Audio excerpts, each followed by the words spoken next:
సంకటహర చతుర్థి వ్రతం అనేది శ్రీ విఘ్నేశ్వరుడైన గణపతిని ఆరాధించే వ్రతం. ఇది ప్రతి నెల కృష్ణపక్షంలో వచ్చే చతుర్థి తిథి రోజున ఆచరిస్తారు. ఈ వ్రతానికి ప్రధాన కథ, అలాగే ప్రతి నెల ఒక్కొక్క కథ చొప్పున 12 కథలు ఉంటాయి. ఇది పుష్యమాసం కాబట్టి పుష్యమాసంలో లంబోదర గణపతిని పూజించటం వలన ముఖ్యంగా దారిద్ర్యం, అప్పుల బాధలు తొలగిపోయి ఐశ్వర్యం, ధనలాభం కలుగుతాయని పురాణాలు చెబుతున్నాయి. ఈ వ్రతాన్ని ఆచరించు భక్తులు ఈ 12 నెలలు నిష్ఠతో ఈ వ్రతాన్ని ఆచరించిన వారికి కోరిన వరాలను గణపతి ఇస్తారు అని భక్తుల నమ్మకం. ఉదయాన్నే తలస్నానం చేసి శుభ్రమైన దుస్తులు ధరించి నా కుటుంబంపై ఉన్న సంకటాలు తొలగి శుభాలు కలగటానికి సంకటహర చతుర్థి వ్రతం చేస్తున్నాను అని మనస్సులో సంకల్పం చెప్పుకోవాలి. సూర్యోదయం నుంచి చంద్రోదయం వరకు ఉపవాసం ఉండాలి. కేవలం ద్రవ పదార్థాలు అంటే పాలు, పండ్లు, నీరు మాత్రమే తీసుకోవాలి. సాయంత్రం వినాయకుడి విగ్రహాన్ని లేదా పటాన్ని పూజాపీఠంపై ఉంచాలి. వినాయకుడికి అత్యంత ఇష్టమైన గరిక అంటే దుర్వాలు మరియు ఎర్రని పువ్వులతో పూజ చేయాలి. మోదకాలు అంటే కుడుములు, అరిసెలు లేదా పండ్లు నైవేద్యంగా సమర్పించాలి. ప్రధాన కథను, ఆ నెలకు సంబంధించిన వ్రత కథను చదవాలి. సంకట నాశన గణేశ స్తోత్రాన్ని పఠించాలి. చంద్రుడు ఉదయించే సమయం కోసం వేచి ఉండాలి. ఒక పాత్రలో నీరు, పాలు, గంధం, అక్షతలు వేసి చంద్రుడి వైపు చూస్తూ, ఓ చంద్రదేవ, నా వ్రతం పూర్తి అయ్యింది, నా అర్ఘ్యాన్ని స్వీకరించు అని ప్రార్థిస్తూ ఆ నీటిని భూమిపై వదలాలి. చంద్రుడికి అర్ఘ్యం సమర్పించిన తరువాతే ముందుగా గణపతి ప్రసాదం స్వీకరించి ఆ తర్వాత భోజనం చేయాలి. అందులో భాగంగా ఇప్పుడు గణపతి ఎలా సంకటహర గణపతి అయ్యాడు అని కథను చెబుతాను, వినండి. పూర్వకాలంలో విఘ్నాసురుడు అనే ఒక భయంకరమైన రాక్షసుడు జన్మించాడు. అతని ప్రధాన లక్ష్యం మంచి పనులను అడ్డుకోవటం, యజ్ఞాలు, పూజలు, శుభకార్యాల్లో విఘ్నాలు కలిగించటం. ఎక్కడ ధర్మం పెరుగుతుందో అక్కడికి వెళ్ళి అతడు భక్తుల జీవితాల్లో సంకటాలు సృష్టించేవాడు. విఘ్నాల వల్ల దేవతలు, ఋషులు తీవ్రంగా బాధపడి చివరకు శివపార్వతుల శరణు కోరారు. పార్వతీదేవి తన కుమారుడైన గణపతిని పిలిచి, నాయనా, విఘ్నాసురుడు లోకాన్ని కలవరపెడుతున్నాడు, భక్తుల కష్టాలు తొలగించు, అతని అహంకారాన్ని నశింపజేయి అంది. తల్లి ఆజ్ఞకు లోబడి గణపతి యుద్ధానికి సిద్ధమయ్యాడు. గణపతికి విఘ్నాసురుడికి మధ్య ఘోర యుద్ధం జరిగింది. గణపతి శక్తి తట్టుకోలేక విఘ్నాసురుడు చివరకు భయంతో శరణాగతి వేశాడు. అప్పుడు విఘ్నాసురుడు గణపతిని ప్రార్థించి, ప్రభు, నన్ను సంహరించవద్దు, నువ్వు ఉన్న చోట నేను ఉండను, నీ అనుమతి లేకుండా ఎవరికీ విఘ్నం కలిగించను అని అన్నాడు. అప్పుడు గణపతి, ఎవరైతే తాము మొదలుపెట్టిన కార్యం సఫలీకృతం కావాలని ముందుగా నన్ను పూజ చేస్తారో వారికి నువ్వు అండగా ఉండి ఎటువంటి విఘ్నాలు కలగకుండా చేయాలి. వారు ప్రారంభించిన కార్యం నిర్విఘ్నంగా పూర్తి కావటానికి నీవు వారికి సహాయపడాలి అని వరం ఇచ్చాడు. అప్పటి నుంచి భక్తుల సంకటాలను తొలగించే దేవుడుగా గణపతి సంకటహర గణపతి అనే నామంతో ప్రసిద్ధి చెందాడు. సంకటహర చతుర్థి ప్రధాన కథను, అలాగే ఈ నెలకు సంబంధించిన కథను చెబుతాను, వినండి. సంకటహర చతుర్థి వ్రత ప్రధాన కథ. పూర్వం ఇంద్రుడు తన విమానంలో గణపతికి గొప్ప భక్తుడైనటువంటి భృగుండి అనే ఋషిని దర్శించుకుని తిరిగి స్వర్గానికి వెళుతూ ఉన్నాడు. అతను సురసేనుడు అనే మహారాజు రాజధాని మీదుగా వెళుతున్న సమయంలో ఆ రాజ్యంలో నివసించే అనేక పాపాలు చేసిన ఒక వ్యక్తి దృష్టి విమానంపై పడింది. ఆ దృష్టి సోకగానే ఇంద్రుడి విమానం శక్తిని కోల్పోయి ఒక్కసారిగా భూమిపై ఆగిపోయింది.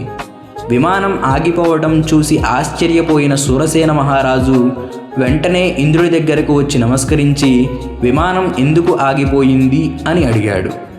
అప్పుడు ఇంద్రుడు, ఓ రాజా, మీ రాజ్యంలో పాపాలు అధికంగా చేసిన ఒక వ్యక్తి దృష్టి సోకింది, అందుకే నా విమానం శక్తిని కోల్పోయి ఆగిపోయింది అని చెప్పాడు.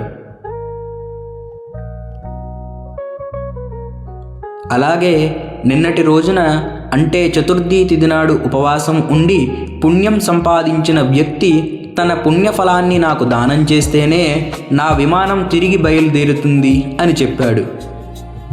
రాజు ఆజ్ఞ మేరకు సైనికులు రాజ్యం అంతా గాలించారు. కానీ చతుర్థి వ్రతం ఆచరించిన ఒక్క వ్యక్తి కూడా వారికి కనిపించలేదు. అదే సమయంలో కొందరు సైనికులకు ఆకాశంలో ఒక అద్భుతం కనిపించింది. గణేశ దూతలు అప్పుడే మరణించిన ఒక స్త్రీ మృతదేహాన్ని దివ్య విమానంలో గణేశలోకానికి తీసుకువెళ్తూ ఉన్నారు. ఆ స్త్రీ ఎంత పాపాత్మురాలు అయినప్పటికీ ఆమెను గణేశలోకానికి ఎందుకు తీసుకువెళ్తున్నారని సైనికులు ఆ దూతలను ప్రశ్నించారు. అందుకు దూతలు ఇలా సమాధానం చెప్పారు. నిన్న సంకటహర చతుర్థి తిథి. ఈ స్త్రీ అనారోగ్యం కారణంగా తెలియకుండానే రోజంతా ఉపవాసం ఉంది.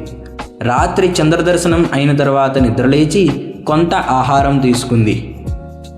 ఈ విధంగా ఆమెకు తెలియకుండానే సంకటహర చతుర్థి వ్రతాన్ని ఆచరించింది. ఈ వ్రత మహిమ వల్ల ఆమె అన్ని పాపాల నుండి విముక్తి పొంది గణేశలోకానికి చేరుకుంటోంది. జీవితంలో ఒక్కసారి ఈ వ్రతం చేసిన మరణానంతరం వారికి గణేశలోకంలో స్థానం లభిస్తుంది.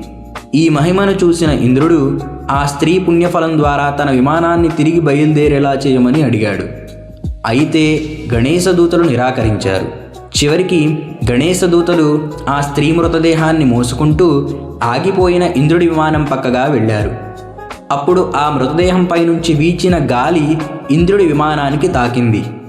ఆ పుణ్యఫలం యొక్క ప్రభావం వల్ల ఇంద్రుడి విమానం తిరిగి శక్తిని పొంది ఆకాశంలోకి బయలుదేరింది.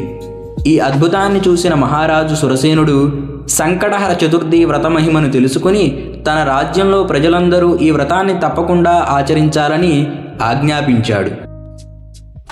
సరే, ఇప్పుడు ఈ మాసం పుష్యమాసం కాబట్టి మనం పూజించే గణపతి లంబోదర మహాగణపతి. ఈ చవితిని లంబోదర సంకష్టహర చవితి అంటారు. ఇప్పుడు లంబోదర గణపతి కథ చెప్తాను, వినండి. పూర్వకాలంలో ఒక బ్రాహ్మణుడు ఉండేవాడు. అతను చాలా మంచివాడు, వేదాలను అభ్యసించినవాడు. కానీ దురదృష్టవశాత్తు అతడు తీవ్రమైన దారిద్ర్యంతో బాధపడేవాడు. అప్పుల బాధ, నిరంతర కష్టాలు, ఇంటిల్లిపాదికి సరిపడా ఆహారం కూడా లేకపోవటం వల్ల ఆ బ్రాహ్మణుడు, అతని కుటుంబం ప్రతిరోజు దుఃఖంలో మునిగిపోయేవారు. తాను ఎన్ని ప్రయత్నాలు చేసినా తన కష్టాలు తీరకపోవడంతో ఆ బ్రాహ్మణుడు తీవ్ర నిరాశకు గురయ్యాడు. ఒకరోజు ఆ బ్రాహ్మణుడు తన దుఃఖాన్ని భరించలేక ఒక పవిత్ర స్థలంలో కూర్చుని విచారిస్తూ ఉండగా జ్ఞానవంతుడైన ఒక సిద్ధపురుషుడు అతనికి తారసపడ్డాడు. ఆ సిద్ధుడు బ్రాహ్మణుడి మనస్సులోని బాధను, అతని పూర్వకర్మల గురించి తెలుసుకున్నాడు. సిద్ధుడు దయతో బ్రాహ్మణుడితో, ఓ విప్రోత్తమా, నీవు నీ పూర్వకర్మల కారణంగానే ఈ కష్టాలను అనుభవిస్తున్నావు. నీ దారిద్ర్యం, అప్పుల బాధ తొలగిపోవాలంటే నీవు వెంటనే పుష్యమాసంలో వచ్చే కృష్ణపక్ష చతుర్థి నాడు లంబోదర మహాగణపతిని ఆరాధించు. ఈ వ్రతాన్ని శ్రద్ధగా ఆచరిస్తే గణపతి నీ కష్టాలన్నీ తీర్చి ఐశ్వర్యాన్ని ప్రసాదిస్తాడు అన్నాడు. లంబోదర గణపతి వ్రతం యొక్క గొప్పతనాన్ని, నియమనిష్టలను ఆ సిద్ధుడు బ్రాహ్మణుడికి వివరంగా ఉపదేశించాడు. సిద్ధపురుషుడి మాటలు విన్న బ్రాహ్మణుడు ఎంతో సంతోషించి వెంటనే వ్రతం ఆచరించడానికి సంకల్పించుకున్నాడు. ఆయన పుష్యమాసపు చతుర్థి నాడు అత్యంత భక్తి శ్రద్ధలతో ఉపవాసం ఉండి లంబోదర గణపతిని పూజించాడు. తనకు ఉన్న దాంట్లోనే లంబోదరుడికి ఇష్టమైన నైవేద్యాలు సమర్పించాడు. సంకటనాశన స్తోత్రం చదివి రాత్రి చంద్రదర్శనం అయిన తర్వాతే ఉపవాసాన్ని విరమించాడు. ఈ విధంగా ఆ బ్రాహ్మణుడు నిష్ఠతో వ్రతం ఆచరించటం వలన లంబోదర మహాగణపతి ప్రసన్నుడయ్యాడు. గణపతి అనుగ్రహం వల్ల ఆ బ్రాహ్మణుడికి ఉన్న అప్పుల బాధలు తీరిపోయాయి. ఊహించని విధంగా ధనలాభం కలిగింది. దారిద్ర్యం తొలగిపోయి అతడు తన జీవితంలోని మిగిలిన కాలాన్ని సుఖ సంతోషాలతో, ఐశ్వర్యంతో జీవించాడు. ఈ కథ ద్వారా పుష్యమాసంలో లంబోదర గణపతిని పూజించడం వలన దారిద్ర్యం, అప్పుల బాధలు తొలగిపోయి ఐశ్వర్యం ధనలాభం కలుగుతాయని మనకు శాస్త్రం చెబుతుంది. సంకటహర చతుర్థి కథలో తర్వాతి నెల మాఘమాసం. ఈ మాసంలో వచ్చే చతుర్థి ద్విజప్రియ సంకష్ట చతుర్థి అని అంటారు. ఈ వ్రత కథను తెలుసుకోవటానికి మన ఛానల్ని సబ్స్క్రైబ్ చేయండి, లైక్ చేయండి. మీ విలువైన సలహాలను కామెంట్ రూపంలో మాకు తెలియజేయండి.